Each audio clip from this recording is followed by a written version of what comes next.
দেখো বন্ধুরা, আজকে আমাদের রান্না হচ্ছে গিলে মেটে। কারণ গিলে মেটে আর এই মুরগির পা, কারণ অনেকটা দিন হয়ে যাচ্ছে ফ্রিজে আছে, তাই মা বকাবকি করছে, বলে আমি খাবো না। তো কি হয়েছে, তোরা খেয়ে নে। আর মার জন্য হালকা জিওল মাছ রান্না হয়েছে পেঁপে দিয়ে।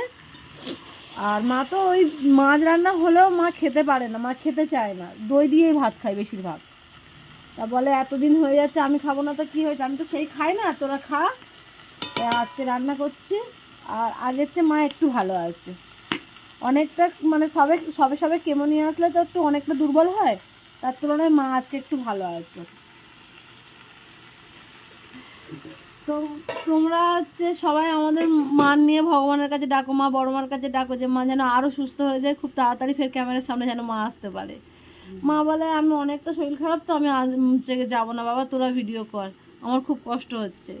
তোমরা সব ভগবানের কাছে ডাকো যেন মা ফের আগের মতন ক্যামেরার সামনে আসতে পারে।